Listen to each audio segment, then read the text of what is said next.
Venezuela crisis, Putin to confront Trump. Mystery Russian aircraft arrives in Caracas.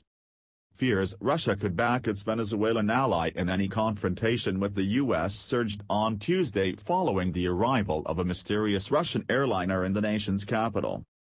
The Boeing 777, which can hold 400 passengers, arrived in Caracas on Tuesday, sparking a flurry of speculation on social media as to what it was doing there. Washington is backing Venezuelan opposition leader Juan Guaido against incumbent President Nicolas Maduro. There have been multiple reports of Russian mercenaries operating in the country in support of Mr. Maduro.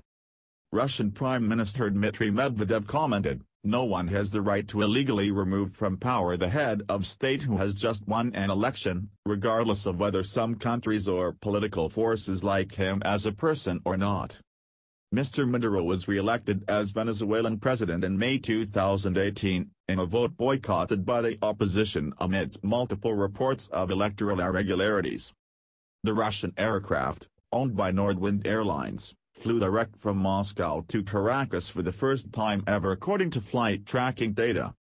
Both Moscow and Nordwind Airlines declined requests to comment on the aircraft's activities. Conspiracy theories about the purpose of its visit have been swirling around Venezuelan social media. On January 23, Juan Guaido, president of the Venezuelan National Assembly, declared himself to be the country's legitimate leader. This claim was recognized by the U.S., Canada and a host of South American countries. A number of European countries, including the UK, Germany and France, gave Mr. Maduro 8 days to call fresh elections or they will follow suit. However, Russia, China and Iran are continuing to back the Maduro regime. Yesterday, the Venezuelan Attorney General banned Mr. Guaido from leaving the country and froze his assets. Speaking to the BBC, Mr. Guaido said, "My duty is to call for free elections because there is an abuse of power and we live in a dictatorship.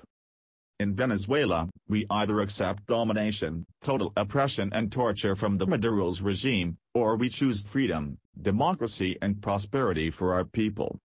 More opposition protests are planned for later this week. The Venezuelan economy has all but collapsed under the Maduro regime, with the countries currently having an annual inflation rate of 80,000% last year. According to the UN, 2.3 million Venezuelans have left the country since 2015.